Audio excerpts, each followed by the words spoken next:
Dia avy malara rehetra amin'ny tompo ampitoboina amintsika eny ny fahasoavana sy ny fiadanana avam'Andriamanitra ray zanaka ary fany masina amen.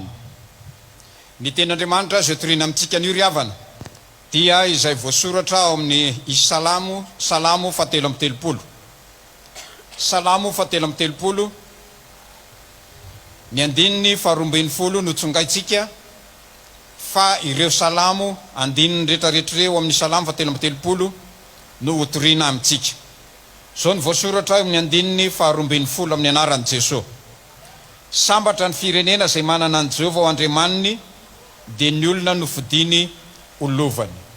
Sambatra ny firenena izay manana an Jehovah ao Andriamaniny dia ny olona nofidiny olovany. Ny salamo fahatelo amby telopolo ty ry havana dia manomboka amin'ny firesahana ny hoe mihira firam-baovao, mitendre tsara amin'ny feo fifaliana. Inona moa no mahatonga azy ianao an'izany? Raha mamaky ny salamo faharoa amby telopolo tsika ao alohany ao dia salamo zay haitsika tsara mihitsy rehefa mahazo ny famelan-keloka tsika lay teny malaza le hoe sambatra ny olona sy sambatra ny olona ary dia zany olona voavela heloka voavonjy izany voalaza amin'ny salamo faharoa amby telopolo no antsoina ho amin'izany mihira firam-baovao zany. Ary amin'ny salamo hafa mihitsy azy any amin'ny faraparany any dia zao rehetrarehetra zao no taontsika piny voavela heloka mba hidera an'Andriamanitra pahary. Raha ny voalaza ny Jean Calvin rehefa manazava ny salamo fahatelo amby telopolo ty izy dia hoy izy hoe enatra sy fahafambaraka zany olona voavela heloka nefa tsy midera an'Andriamanitra izany. Fa ny olona voavela heloka dia mipololotra avy any anatiny any zany fiderana an'Andriamanitra izany. Raharam-pirenena, fiainam-pirenena, firenena no ambary eto amin'ity salamo fahatelo amby telopolo ty. Ary zay manana an Jehovah Andriamaniny zany firenena zany no ho sambatra. Ato anatin'ny salamo fahatelo amby telopolo ary dia ho jerentsika amin'ny andininy fahadimy eo. Zao ny voalaza amin'ny andininy fahadimy: ty fahamarinana sy rariny Andriamanitra endrika ny famirampony Jehovah ny tany. Ty fahamarinana sy rariny Andriamanitra. Rehefa manjaka ry havana zany fahamarinana sy rariny zany, zany natao hoe manome voninahitra an'Andriamanitra isika. Tsika mantsy matetika rehefa miresaka n'izany fiderana an'Andriamanitra zany sy manome voninahitra azy dia le miakatra makany amin'ny mijidiny iny ihany. Fa ny fanomezam-boninahitra an'Andriamanitra ihany koa ity zao tontolo zao ty ny kianja na altara na sehatra hideratsika an'Andriamanitra. Ka eto no ampanjakatsika ny fahamarinana sy ny rariny satria tian'Andriamanitra izany. Lay lehilahy zay nahazo ny prix Nobel momba ny ekonomia tamin'ny taona 770 atao hoe Amartya Sen dia niresaka momba n'io tsy rarin'io. Zao ny teneniny: aza manofo rariny tonga lafatra ianao fa esory zay tsy rariny misy andavanandro na kely na lehibe. Tsy le hoe misy tsy rariny ngeza be dia misy rariny ngeza be tokony ataoko, fa inona ny tsy rariny misy andavanandro dia zay atao na kely io na lehibe. Irahantsika malala ry havana ty taona 324 ty dia taona ny fifidianana ho antsika eto Madagasikara. Ary amin'izany taona ny fifidianana zany dia misy zavatra tokony ho lazainy ny fiangonana amin'ny mampitily ny firenena azy. Ny tokony fantatsika rehetrarehetra dia ny hoe manasarotra ny olana politika ny fisiany ny alabato. Manasarotra ny olana politika ny fisiany ny alabato, ary manasarotra ny famahana olana ihany koa ny fisiany zany alabato zany. Sika indray ve no ampianarina fa lafo be anie zany sandan'ny alabato zany, lafo be zany. Ray tsy maro toerana zay mitondra eo politika zay, fa ny ataony dia ny manao an'ilay atao hoe clientélisme sy ny intimidation. zay no ataon'zay rehetra tafakatra noho ny alabato tsy maro toerana izy. Ny faharoa lafo be koa ny sandan'ny alabato amin'ny toekarena satria tsy misy fampandrosoana mety andeha eo ary misy firenena anankiray zay fantatsika rehetrarehetra fa fahadimy avy any amin'ny gisitra izy amin'ny laharana tsy mandeha ny fiainam-pirenena rehefa ny alabato no ampanjakainy ary tsy misy fampivoarana ihany koa amin'ny tokantrano sy hoan'ny tsirairay lafo be ny sandan'ny alabato minainainy sika raha enona ny fen'ny olona zay entitsika inona mba makany amin'ny volaninay fa androany ianao manontany olona maro fa tsy manambolany koa ny olona na nisy nangalatra ny volaniny na namidy le volaniny ka inona tsony ny hoaniny. Zany ny zavatra vokatra ateraky ny hoe tsy manjaka ny fahamarinana sy ny tsirariny. Namadibadika tahirikevitra riavana zay navoaka ny Banque mondiale tamin'ny septambra 2020 voalasa teo 3 milliards,3 dollars ny volomeny atsika ao anatin'ny taona iray 3,3 milliards de dollars. Dollara ny resaka eto ampitomboy 5 000 ariary zay fa tsy zakany le masinina kelinao fa mihoatra lavitra noho izany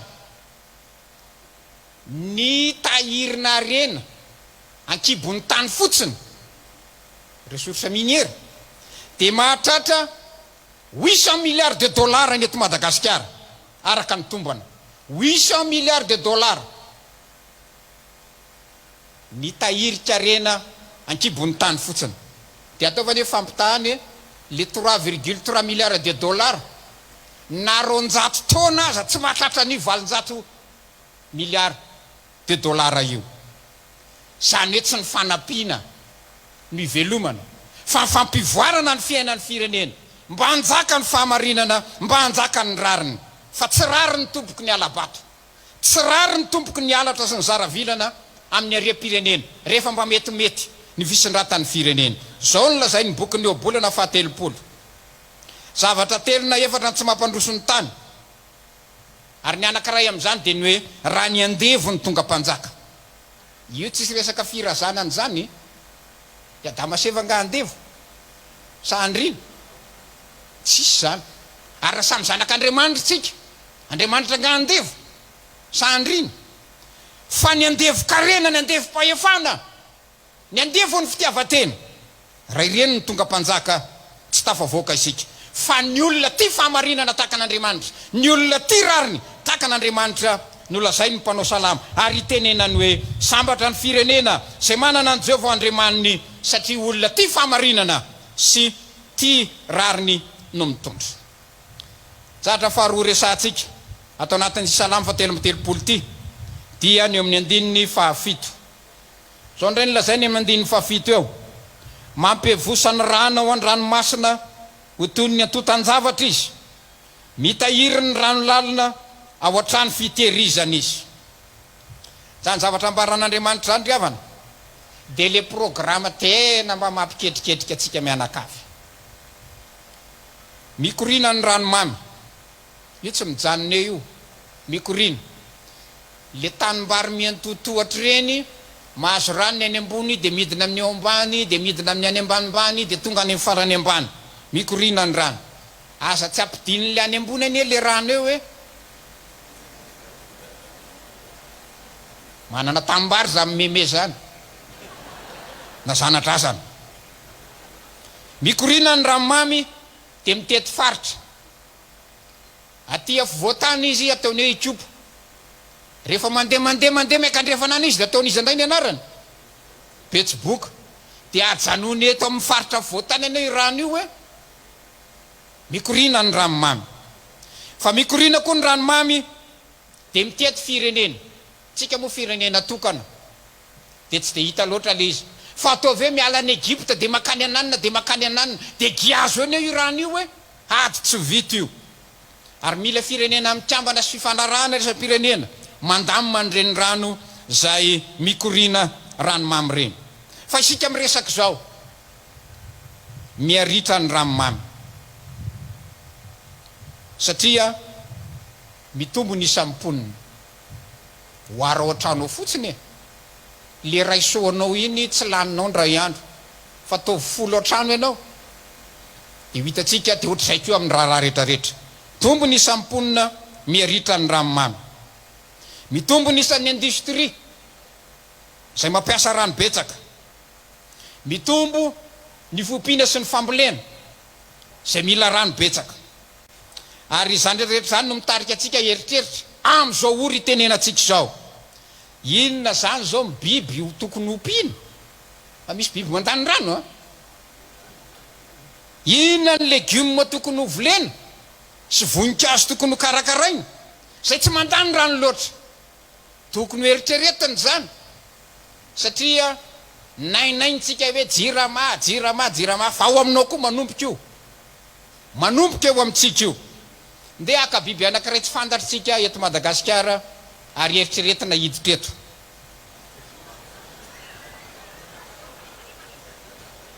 Ny elefanta ohatra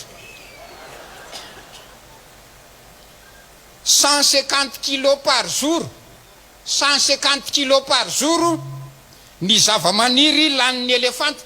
Tsy mifidy io na bozaka na hazo na inona fa zay dominy dia any, zay dominy dia any. 50 kilao isanandro.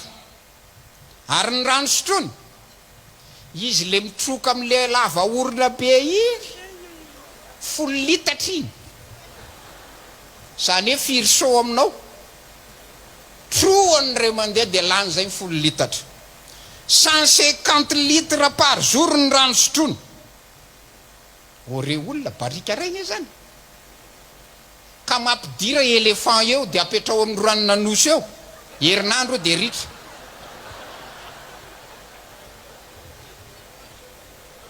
Fa raha miopy akoho ianao ny akoho misotro rano na be na kely azo firy millilitre ny rano sotrony akoho ary firy gramme ny zavamaniry laniny.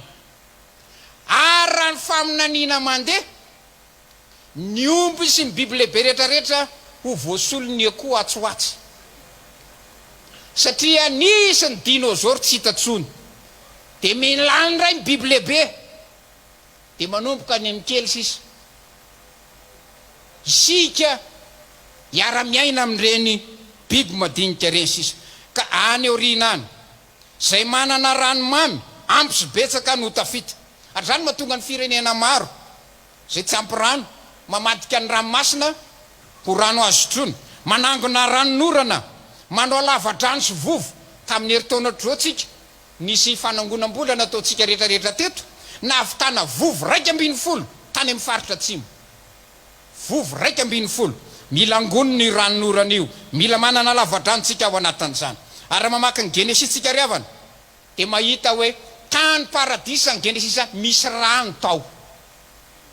Rehefa makany amin'ny apokalipsitsika tapitra indray ny fotoana ny fahotana dia misy rano manondraka an'izany tany vaovao ratra zay zany. Sainy tsara tompoko ny momba ny rano io fa arembe io ary tena fiderana an'Andriamanitra ny fahaizana amin'ny tantana azy satria mitovy saina amin'Andriamanitra tsika raha le voalazany hoe mitahiry ny rano lalina ohatrany fitehirizana izy.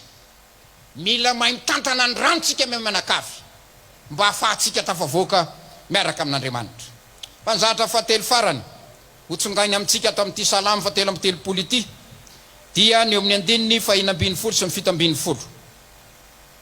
Tsy misy mpanjaka voavonjiny ny amarony miaranilany, ny olo-mahery tsy voavonjiny ny aben'ny heriny, ny soavaly tsy azo itikino famonjena ary tsy mahavonjy ny aben'ny heriny. Raha ny voalazany Jean Calvin riavana rehefa manazava ny io andininy raisitsika io izy dia hoy izy hoe arakaraky ny ananan'ny olona ferovana tsara sy mafy no ialany amin'Andriamanitra satria mitoky amin'ny aratafika izy. Ary reo zany zao ohatrany hoe tsika zao raha miresaka dia tsisy kalakinikova izy ina ty koa dika zay soavaly any fa zany no fitaovam-piadiana tsara indrindra tamin'izany andro zany. Ny hery maramilanao tsara indrindra tamin'izany andro zany. Zany hoe zay rehetrarehetra manana fitaovam-piadiana sy ny omana tany amin'ny école de guerre io teneniny io. Zao ny azadino manana tafika faran'izay rehetra tamin'ny andro Mosesy ny Egyptianina. Be ny miaramila sy ny soavaly Egyptianina. Fa ripaka tsy nisy niangana zany tao amin'ny ranomasina mena tao. Tsy dia azo itikina re ny herin'ny tafika. Dia mahotenenina ny tafika eto Madagasikara. Manahoana ny hery ara-tafika malagasy 27/34 amin'ny firenena ato Afrikitsika. 27 resy antsika zany a. Hoe aka ilzepatra dia ady amin'le matanjaka be io. Ianao ara 27/34 etiko io ny diandrandramana eo lalana hafa atrehana iatrehana an'izay. Fa zao no lazainy Isaia. Isaia toko 2. Tao jerentsika zay Isaia zay. Isaia toko 2 ka ny 4. Hoy ny voalazany hoe ary tsara ny adiny jentilisa izy ka ampiaiky firenena maro dia anefa ny saba no fangady ireny ary ny lefo no fanetezam-boaloboka. Ny firenena tsy anainga sabatra ifamely na ianatra adintsony. Inona ny ambaran'izany? Ny ambaran'izany ry havana dia tsotra amin'izao andro avelomantsika izao. Manana sabatra ianao avadio angady zany. Manana lefony ianao avadio ny fanetezam-boaloboka izany. Manana kalakinikova ianao avadio angadinombo zany. Manana baly ianao avadio masom-bolo zany. Zay ihany io. Zay ihany io. Zay ampandroso ny toekarena sy ny famokarana no ilifosy. Zay ihany io. Raha teo tafavoaka ianao tsy ny herin'ny miaramila amin'ny mahatafavoaka. Fa ny herin'ny toekarena mandroso sy ny fampamokarana tafita. Aenao ny teti-bola ny tafika raha atao arabaky teny zany. Dia ampitombony teti-bola ny famokarana sy ny fampamokarana. Ny Suisse anga akitehaka ao anaty toritena. Ny Suisse dia firenena tsy manana miaramila kanefa dia tsara fari-piainana izy satria ny service civil ny azo no sorony azy hoe tsy maintsy manao service civil ny vahoaka Suisse. Ka raha tiana tafarina riavana ny firenena dia ny fanarenana ny toekarena no ilifosy mafy fa milamina ny sécurité io. Fa mifampitanany antsika sy ny dalo amin'izao hoe ny basy anananao ndraindray ohatra ny tsy tsara noho ny azy a. Masy 36 zany ny azy efa raha misy dia masy 38. Ny anao masy 36 tamin'ny ady lehibe faharoa. Fa alefaso ny toekarena ary reny ny fampandrosoana ny firenetsika dia miena izao tsy fandriam-pahalemana izao ary mitombo ny anasa rehefa mandroso ny toekarena. Ny fideranan'Andriamanitra ry havana le rainy Jesosy Kristy dia tena ao anatin'izany fampandrosoana ny asa sy ny toekarena ary zany misy eo ny fitahiana avy aminy. Fideranan'Andriamanitra rainy Jesosy Kristy ho antsika mba tsy hompanao politika mangala-bato, mba ho politika ny rano tsara tantana no isitrahany vahoaka ary mba fampandrosoana ny asa sy ny toekarena fa tsy ny hery ara-tafika no ametrahana ny fanantenana. Eto am-pamaranana misy toe-tsain'ny fiangonana zay tiany hozarainy amintsika ry havana. Nisy omby anankiray nitondraka teo amin'ny tanimboly dia nisy karazan'olona roa teo. Le olona anankiray miteny hoe omboniza ry io, ary le olona anankiray miteny hoe esory aloha le omby zay manimba ny tanimboly. Izy amin'ireo kristianina iza le voalohany sa le faharoa? Faharoa. Ny toe-tsain'ny fiangonana tsy mandany andro amin'le hoe fa iza marina ny nandetika an'iza, iza marina ny nangalatrininy. Misy mpanao zany. Fa ny toe-tsain'ny fiangonana dia tsotra esory aloha le omby mitondraka dia hita ny toyany. Voninahitra ho an'Andriamanitra. Amen.